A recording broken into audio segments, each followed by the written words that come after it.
Tem uma série sensacional na Netflix com Benedict Cumberbatch chamada Eric. E ela traz uma lição muito interessante de criminologia, que vai acabar trazendo aqui, ou rememorando, uma teoria com um nome muito estranho. A teoria dos testículos despedaçados. Estranho, né? Vamos pensar direito sobre isso.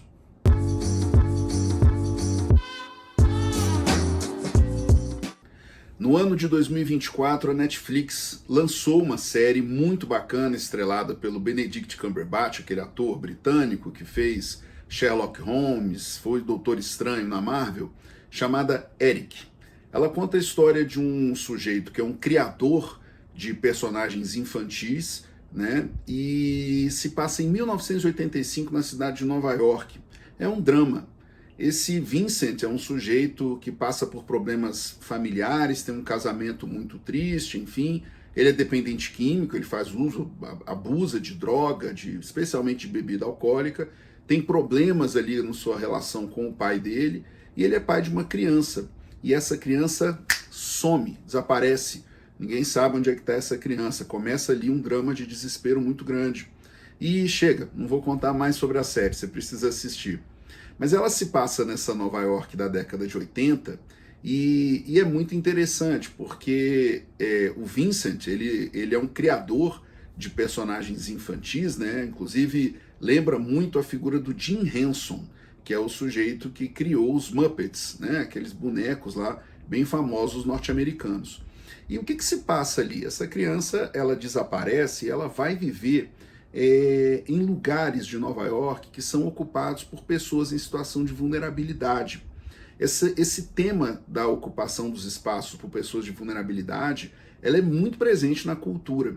Por exemplo, para quem gosta de revista em quadrinho, há um grupo de personagens nas histórias do X-Men que são sempre mencionados, os Morlocks. E eles viviam onde? Eles viviam ali nos túneis de metrô de Nova York e outros lugares também escondidos da vista da cidade.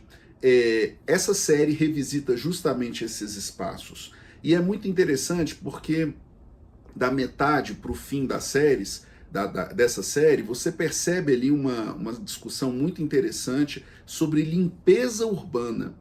O que era para ser um drama pessoal de uma família acaba virando, olha só que interessante, uma reflexão muito bacana sobre o que é a gentrificação dos espaços urbanos e inclusive o uso de violências e abusos contra populações vulneráveis para essa limpeza da cidade.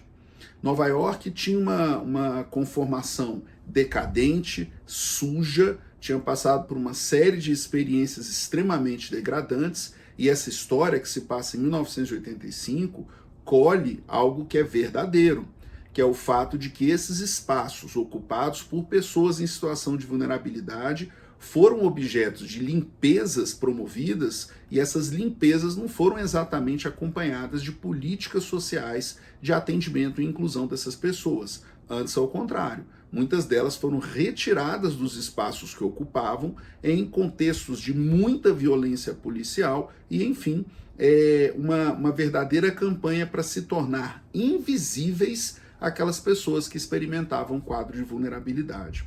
Nós estamos falando de uma Nova York na metade dos anos 80, muito diferente da Nova York que hoje nós vemos com espaços recuperados, muita riqueza, enfim, não, pelo contrário, é aquela riqueza ali dos anos 80, a Nova York dos anos 80, retratada, por exemplo, no filme Taxi Driver com Robert De Niro, mais recentemente no filme do Coringa com Joaquin Phoenix, ou seja, aquele espaço ali degradado e que sofre, né, com a presença de violência urbana e ocupação de espaços por pessoas em situação de vulnerabilidade. O que a decriminologia tem a dizer sobre isso?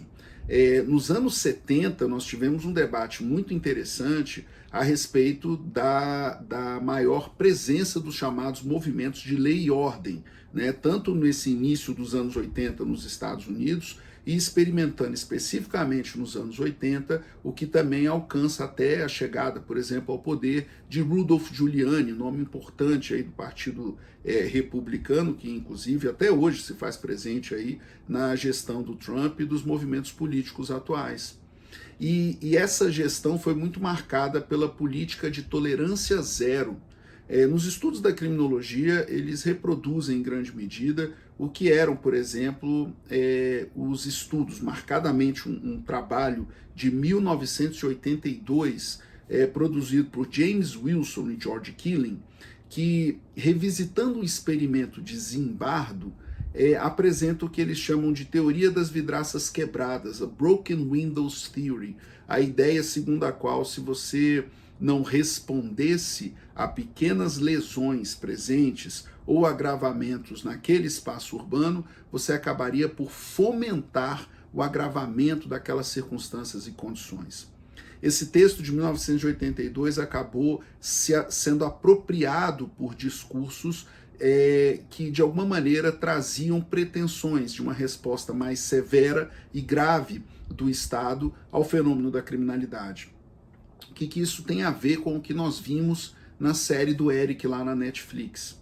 Na série do Eric na Netflix, né, o Vincent, que é esse personagem do Benedict Cumberbatch, ele é auxiliado por um personagem infantil que ele cria, que é um monstro azul, peludo, enorme, que seria para ele, Vincent, a chave por meio do qual ele encontraria o filho dele. O filho dele deixou várias pistas do seu desaparecimento, e aí você acompanha aquele pai desesperado revisitando esses caminhos da criança, para se saber depois que a criança estava lá escondida num espaço absolutamente degradado e que depois vai ser objeto dessa limpeza por uma ação policial violenta.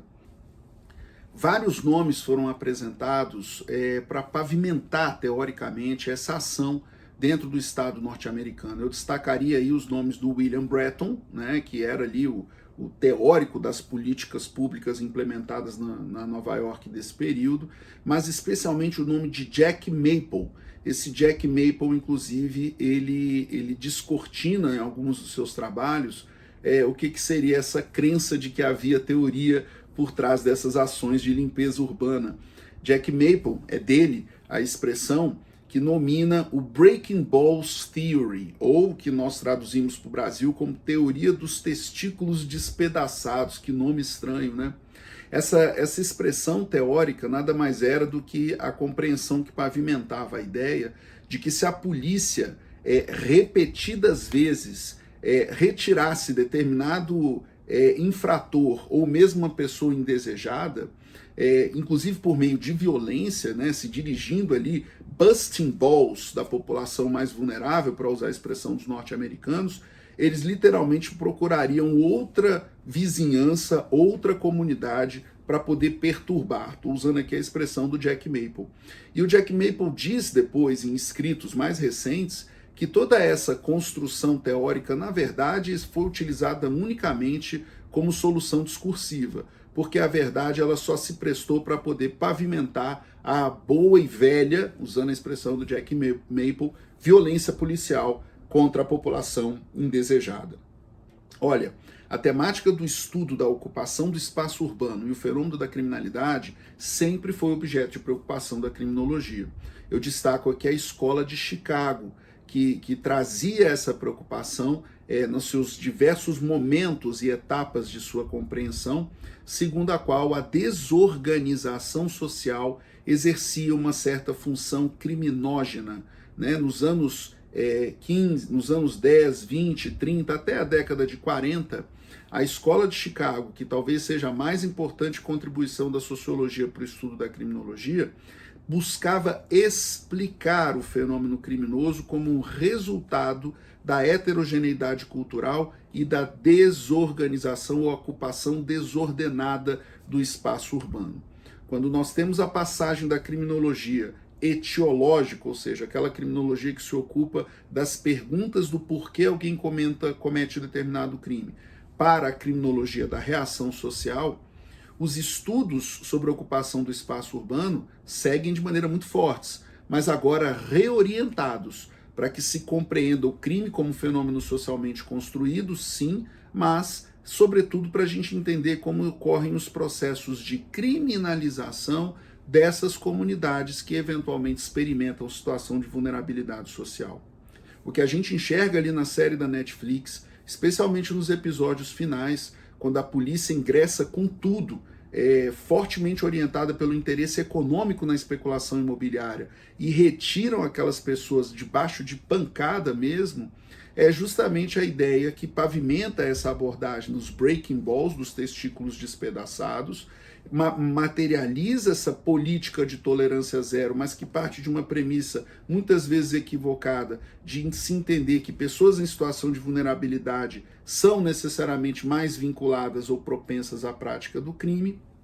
E, enfim, é a matriz explicativa de que se apropriam essas políticas de violência contra pessoas em situação de vulnerabilidade para o que eles chamam de revitalização dos espaços públicos, mas que em verdade resulta num processo de gentrificação, ou seja, a maior dificuldade de acesso desses espaços por população mais carente, simplesmente deslocando-as para lugares que não sejam tão indesejados. Essa reflexão sobre políticas urbanas e a sua relação com o próprio estudo da criminologia também tem fortes traços no estudo da criminologia brasileira. Mas assista essa série, que eu acho que essa reflexão fica ali de fundo. Parece que você está assistindo um drama em que o Benedict Cumberbatch tenta ali montar o quebra-cabeças que o levará não apenas a se reinventar como uma pessoa com problemas sérios, mas também para reinventar a relação com o filho dele. E como pano de fundo, a utilização de violência policial, a ausência de políticas de acolhimento de populações em situação mais vulnerável para limpar os espaços urbanos daquelas comunidades e pessoas indesejadas em favor de uma ocupação urbana dirigida ali ao atendimento da especulação imobiliária. Vale a pena, vale refletir e vale pensar direito. Se você gostou desse conteúdo, não deixe de se inscrever aqui no canal, deixar o seu like, né, no vídeo e compartilhe esse vídeo com quem eventualmente esteja estudando com você, tá bom? Grande abraço e siga aqui no Pensando Direito. Até mais.